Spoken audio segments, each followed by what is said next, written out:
In the early hours before dawn breaks over Nairobi's high-rises and slums alike, a name echoes in whispered admiration and fiery debate: Traoré.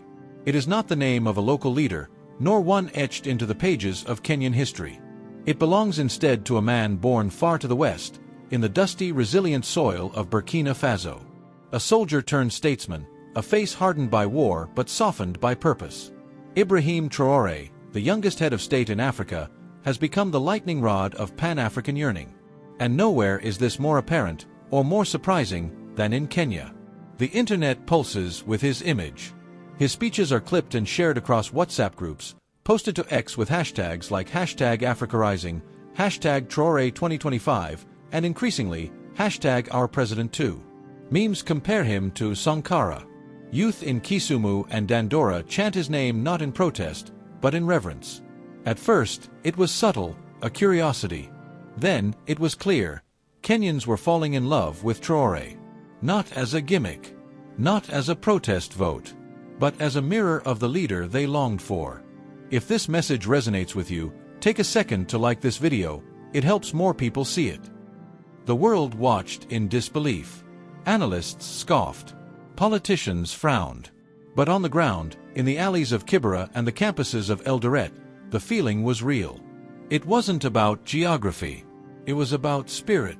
Traoré's rise wasn't scripted by foreign powers or blessed by billionaire donors. It emerged from the fire. Born in 1988, in a village near Bondakwi, Traoré knew hardship intimately. His home, humble, unpaved, often forgotten by the central state, resembled the marginalized peripheries of Kenya: Wajir, Turkana, Mathar. Like many Kenyans, he was a child of the neglected majority. He studied with urgency, excelling in science and earning a degree in geology. But while his academic path could have led him abroad, he chose instead the path of sacrifice: the army. There, he fought jihadists in the embattled north, in Jibo, alongside fellow soldiers often outgunned, outnumbered, and underpaid. He fought not only for his country's security, but for its soul. Back then, few noticed, few cared. But something began to change in 2022. Burkina Faso, teetering under the weight of jihadist violence, a failed government, and foreign entanglements, crumbled into a new crisis. Corruption rotted the institutions. Gold mines were siphoned for European profit. The state became a shell. And Traoré, only 34, stepped forward. He did what many feared, but many more longed for. He led a coup. Not for greed, not for glory, but he claimed to salvage what was left of the Burkinabe dream. In a televised speech, he stood not with medals or fanfare, but with fire in his eyes and urgency in his voice. When the people are crushed by violence, it is no longer a question of patience, it is a question of survival, he said. Across the continent, the clip spread like dry grass to flame. In Kenya, it ignited something raw and unresolved. "He speaks like no one here does," a student at the University of Nairobi said, clutching her phone. "He doesn't ask for permission to dream." And in that moment, something changed.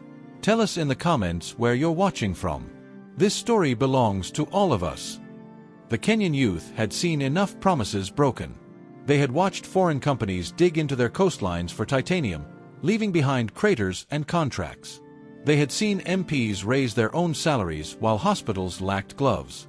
Traoré's bold moves, like slashing civil servant pay by 30% and nationalizing gold mines, weren't just economic decisions. They were acts of rebellion against the same forces that choked Kenya's potential. In 2023, Traoré made a historic decision. He ordered French troops to leave Burkina Faso. "They are not here to protect us," he declared. "They are here to pillage." To the West, it was reckless. To many Africans, it was righteous.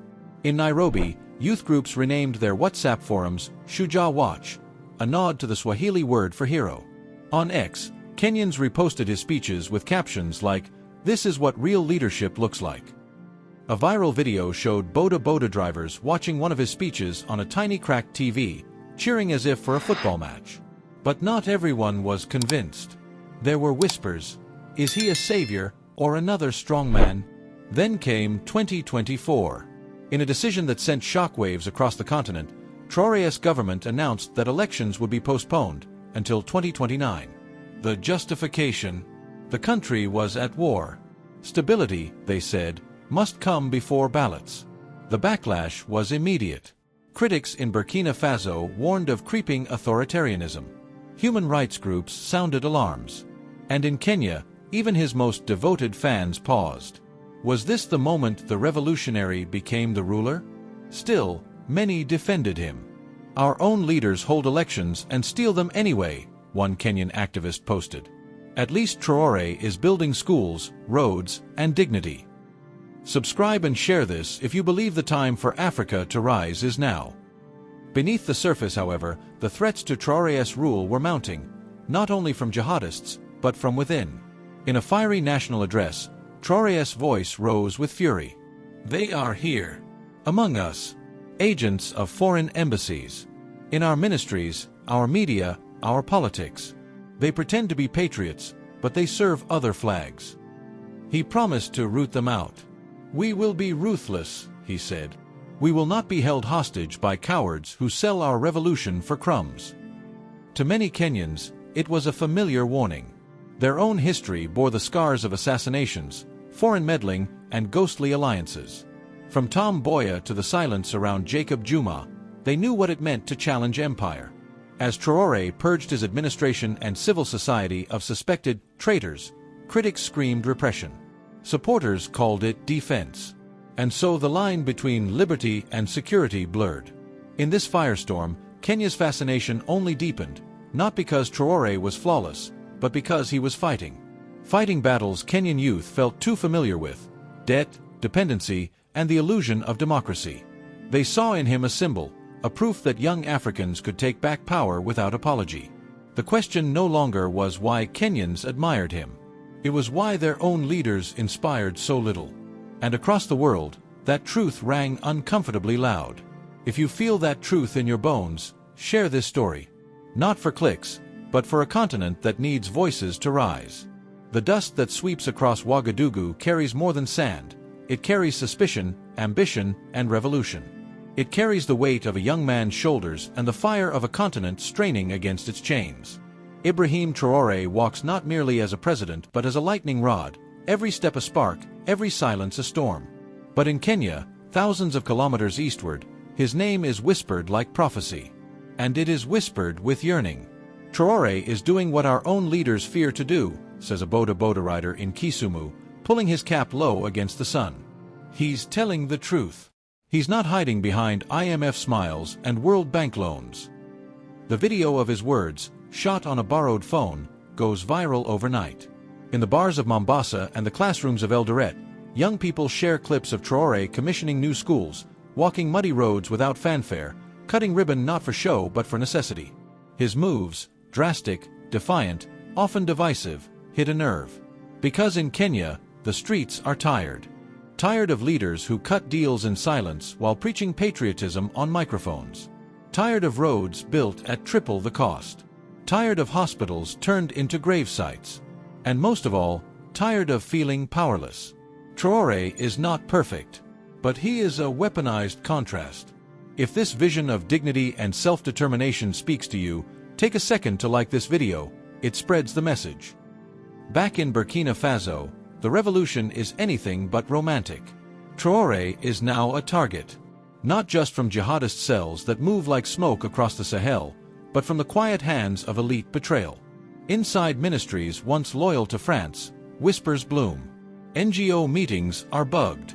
Western diplomats ask questions with smiling mouths and watching eyes. And still, Traoré pushes forward. He announces a new refinery project, state-run. He speaks of retaining control of mineral wealth, of building an Africa that doesn't just export gold, but refines it, owns it, multiplies its value before it leaves the continent. These words are dangerous, because they threaten a system older than most African nations themselves. A system in which extraction is not just economic, but political. To disrupt that system is to touch the third rail of global politics. In his public addresses, Traoré becomes more fiery. He names no names, but everyone understands. We will not be the raw material basket of Europe. Not anymore. We will rise, or we will fall trying. But we will not kneel. Those words ripple far beyond Ouagadougou. They hit like thunder in Nairobi. A young woman, eyes lit with quiet rage, replays the clip 3 times on her phone. She posts it with the caption, "This is how you speak to the empire. Not like cowards with padded suits and polished lies." Her post reaches 100,000 views. Kenya's leaders stay silent. On X, the debate roars. Some Kenyans call him a liberator. Others warn he may become a tyrant. But the sheer intensity of engagement reveals a deeper truth. This is not just about Traoré. This is about the vacuum he fills, the example he sets, the standard he raises. And in the quiet, uncomfortable corners of the State House in Nairobi, someone is surely taking notice. Tell us in the comments what you think. Can true revolution survive in a world that profits from our silence? In Burkina Faso, silence is dangerous. As Traoré intensifies his crackdown on what he calls internal saboteurs, a dark undercurrent emerges. Dissenters are arrested. Journalists are warned.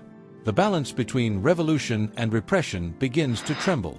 A popular media club in Bobo Dioulasso is raided. Hard drives confiscated. Reporters interrogated. The message is clear: loyalty or exile. And yet, the people are not turning away. A recent Afrobarometer survey reveals 66% of Burkinabe support Traoré's leadership, despite the fear, despite the risks. That statistic makes headlines in Kenya. Because here, trust in leadership barely scrapes above single digits. So while international media critique Traoré's authoritarian drift, Kenyans ask themselves a harder question. What is more dangerous? A leader who rules with a firm hand in a storm, or one who smiles while the nation drowns? The answer, as always, is not simple. In Nairobi, a group of university students organize a panel, Decolonization Today, Lessons from Ouagadougou. They debate with urgency. Some warn against putting too much faith in one man. Others argue that Pan-Africanism needs symbols, especially now. "We're not saying Traoré is a saint," one speaker says. "We're saying he dares." And sometimes that's enough to wake the people up. The applause is not just polite, it's visceral. Later that week, they march, not for Kenyan policy, but in solidarity with the Burkinabe people. A banner flaps in the wind: "Africa is not for sale." A news anchor scoffs, "What does Burkina Faso have to do with Kenya?" But the people on the ground know the truth. What's happening in Ouagadougou is not an isolated storm. It is a signal fire, lit in defiance, seen across borders. Still, even signal fires must face the rain. The deeper Traoré digs into foreign entanglements, the more resistance he faces. Aid is frozen. Partnerships are threatened. Security concerns are cited.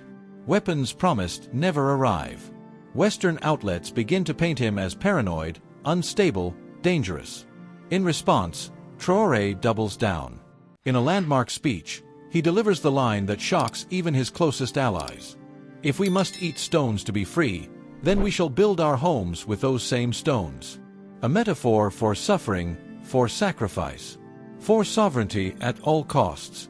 The footage spreads like gospel in Kenya. A preacher in Kakamega plays the clip before his Sunday sermon. "This," he tells the congregation, "is what it means to reject Pharaoh, to walk through the desert with your eyes on freedom." The congregation rises in applause. Kenya is watching, not as a nation coveting another leader, but as a people remembering their power. This is not about imitation. It is about awakening. Because when one fire is lit, another is made possible. If you believe the youth will shape Africa's next chapter, subscribe and share this message. Not to praise a man, but to protect a movement. The land is silent just before a storm. And in the heart of West Africa, in a nation scarred by coups, colonization, and conflict, that silence hangs heavy. But in the silence, something else stirs, something defiant. In Burkina Faso, Ibrahim Traoré does not merely govern. He resists. And resistance has a rhythm that resonates far beyond his borders. In Kenya, the rhythm becomes a pulse. That pulse thumps in the music of Nairobi street poets invoking Sankara and Traoré in the same breath. It echoes in protest chants that no longer beg for bread but demand dignity. It fuels a strange new reality, a nation turning its eyes west, not to Paris, not to Washington, but to Ouagadougou for inspiration. And that inspiration is dangerous, because it asks Kenyans not to wait for salvation, but to imagine liberation. If this message fuels something in you, take a second to like this video. Help it reach others across the continent. In the narrow corridors of Burkina Faso's power, Traoré's enemies multiply in silence. They don't wear uniforms. They don't speak in public. They occupy offices and embassies, boardrooms and NGO lounges, blending into the very structures that once promised progress. Traoré knows their faces. He knows their funding lines. And in his speeches, increasingly raw, increasingly unfiltered, he speaks directly to them. You are not patriots. You are pawns. And every pawn that betrays this nation will be exposed to the light. He names no one, but everyone feels named. The arrests increase. High-level bureaucrats are detained.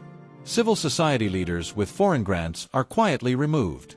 Some disappear from public view entirely. Critics call it repression. Supporters call it cleansing. And in Kenya, the word cleansing is not heard lightly. Too many remember 2007. Too many remember what it means when politics turns into purges. Yet the debate continues. In Nairobi cafes, university halls, online spaces, everywhere the youth gather, Traoré is dissected like a case study in power, pain, and potential. He's not perfect, a law student says at a campus event. But name one revolutionary who was. Share this if you believe Africans deserve leaders who answer to their people, not foreign embassies. The Kenya Traoré phenomenon is no longer an internet trend. It has become a symbol. A protester in Mombasa holds up a cardboard sign, "If Traoré was Kenyan, we'd have roads by now." A radio DJ in Nakuru opens his show with a clip of Traoré refusing IMF debt restructuring plans. "No strings, no deals," Traoré says. "We will dig our way out with our own hands before we sell our freedom again."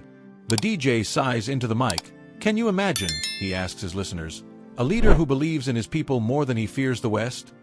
The phone lines light up for hours. But symbols, like revolutions, are fragile things.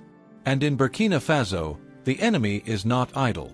International observers issue statements about press freedom concerns. Sanctions are whispered. Arms deals are stalled. Foreign aid becomes conditional. Traoré's refusal to bend isolates him further. Yet in that isolation, he becomes more mythic. On the streets of Ouagadougou, murals bloom, Traoré with his fist raised, his eyes narrowed. A painted banner reads, "We are the owners now." In Kibra, a similar mural appears weeks later. The face is Traoré's, but beneath it are Swahili words, Uhuru Sayo Zawadi. Ni Haki. Freedom is not a gift. It is a right. This is not worship. It is recognition.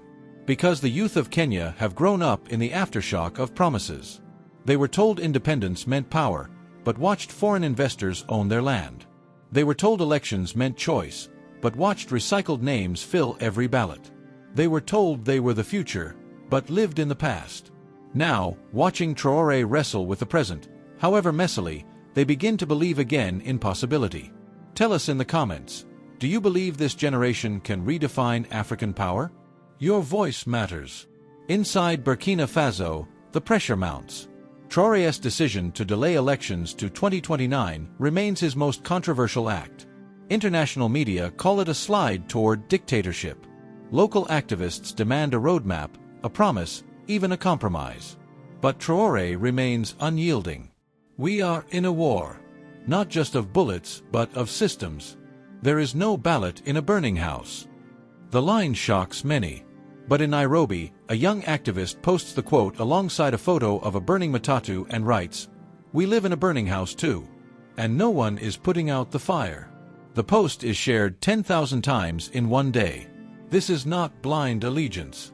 Many Kenyans do question. Some warn that Traoré could become the very thing he once fought. Others raise alarms about silenced journalists, disappearing opposition figures, a shrinking civic space. But even these critics acknowledge one thing: he is not business as usual. And in a continent where politics often feels like ritual, that distinction matters. At a youth panel in Eldoret, A speaker rises and says what many feel but few dare express. Maybe we don't need another politician. Maybe we need a soldier who remembers who he serves. The room erupts in applause. And yet, beneath the rhetoric, a deeper truth simmers. This is not just about Traoré. This is about identity, about power, about the right to shape destiny without apology. And as more Kenyans invoke his name, not as savior, but as signal, they remind themselves of what's possible when courage trumps comfort. When you hear his voice, do you hear yours? If so, share this video. We rise by awakening each other. In the final days of the month, a new wave of Burkinabe military casualties is reported. The jihadist threat grows fiercer. Yet Traoré appears on the front lines, again. No entourage. No cameras. Just a soldier with a rifle, beside his comrades. The image leaks and spreads. In Kenya, it becomes a poster. Not because they wish for war, but because they hunger for solidarity. The kind of leadership that bleeds beside its people. That builds not from comfort, but from sacrifice. And so, the love for Ibrahim Traoré continues, not as fantasy, but as a form of protest. A protest against mediocrity. A protest against dependency. A protest against forgetting who we are. The sun over Africa has never been neutral. It shines with memory. It scorches with truth. And in these strange urgent days, it casts its glare over two nations caught in different storms. Burkina Faso, where a young captain-turned-president has lit a match beneath the colonial order, and Kenya, where that flame has traveled, not by wind, but by will. In Nairobi, there are no parades for Traoré. No state visits. No official ties. But his name is engraved in the subtext of protest signs, scrawled on desks in lecture halls, passed between poets like prophecy. It's not about him as a man anymore. It's about what he represents. If you feel that symbolism matters, if the struggle speaks to you, like this video and pass it forward. Let it breathe. The camera shifts. Burkina Faso. 2025. Ibrahim Traoré walks through a dirt road in Fadangurma, flanked not by elite guards but barefoot children who shout his name, their joy undimmed by hunger. He bends to greet them, his fatigues dusty from the road. He smiles, but it's a worn smile. One that knows it may not last. Because the revolution is not a banner, it is a burden. Behind him, the road is lined with the faces of families who have lost sons to war, some to jihadist bullets, others to bureaucratic betrayal. Traoré speaks with them. Not as a president. As a brother. We will not forget your sacrifices, he says. We will not sell what your sons died to protect. It is this unwavering tone, part mourning, part steel, that has pierced the hearts of a generation across Africa. In Kenya, the resonance is visceral. During an online town hall streamed from a small church in Kakamega, a 19-year-old woman takes the mic. She speaks softly but with fierce clarity. Our leaders borrow from the IMF and build monuments. Traoré refuses the loans and builds grain silos. The room is silent for a moment. Then, applause. In this space, filled with youth who have only ever known inherited debt and broken promises, that contrast lands like thunder. Tell us in the comments, if you had to choose between independence with struggle or comfort with chains, which would you choose? The symbolic weight of Traoré's decisions deepens. His rejection of IMF restructuring wasn't just economic policy, it was an act of rebellion. Where others negotiated in marble halls, he stood on red soil and said, no. He would not take the deal. Not at the cost of his country's future. Not at the cost of its dignity. Western news outlets called it reckless. Kenyan youths called it revolutionary. In one viral post, a Kenyan graphic designer photoshops Traoré into a 1960s Mau Mau uniform, standing alongside Dedan Kimathi. The caption, same fight, different battlefield. But every revolution eats away at the soul of its leader. And as 2025 rolls on, Traoré begins to show signs of wear. He trusts fewer advisors. He speaks in more absolutes. His language tightens. In meetings, he is sharp. In speeches, he is fiery. In private, insiders say, he is haunted by what he knows is coming. Because the resistance isn't just ideological now. It's operational. Supply chains are cut. Allegiances shift. Rumors swirl of infiltration within his own ranks. Some ministers, once allies, vanish without notice. The battlefield is no longer just in the north. It's in the capital, the ministries, the whispers. And in Kenya, the fascination darkens. Where once Traoré was a dream, he is now a warning. A reminder that revolutions don't end with cheering, they end with tests. A blogger from Nakuru posts a long thread. We love Traoré because he fights. But now we must ask, who keeps the fighter honest? Who protects the people when power becomes too sure of itself? It goes viral. Yet, even the skeptics do not discard him. Because for many Kenyans, Traoré represents the most dangerous idea of all. That change is not only possible, it is costly, it is bloody, it is slow, and it is ours to make. That idea will not go back into the bottle. In Ouagadougou, Traoré calls another press conference. The room is tense. No teleprompters. No staged gestures. Just the president, his voice hoarse, his uniform faded, his gaze unwavering. They tell me to soften, to accept help, to bow again. But I say this to the people of Burkina Faso. We are not a beggar nation. We are not a border drawn for profit. We are not a flag for sale. And we will not apologize for defending what is ours.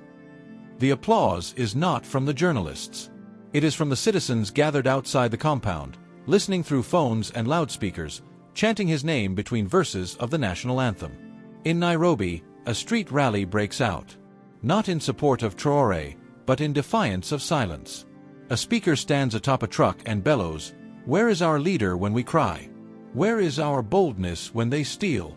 The crowd responds with a chant not in Traoré's name, but in Kenya's own. Uhuru wa kweli. True freedom. This, perhaps, is Traoré's greatest gift to the Kenyan people. Not imitation, not ideology, but memory. The memory that power belongs to the people. That dignity is not negotiable. That liberation is not a line item in a budget. It is a battle, reborn in every generation. Subscribe and share this message if you believe sovereignty is more than a speech. It's a promise we must hold each other to. But across the Sahel, the clouds thicken.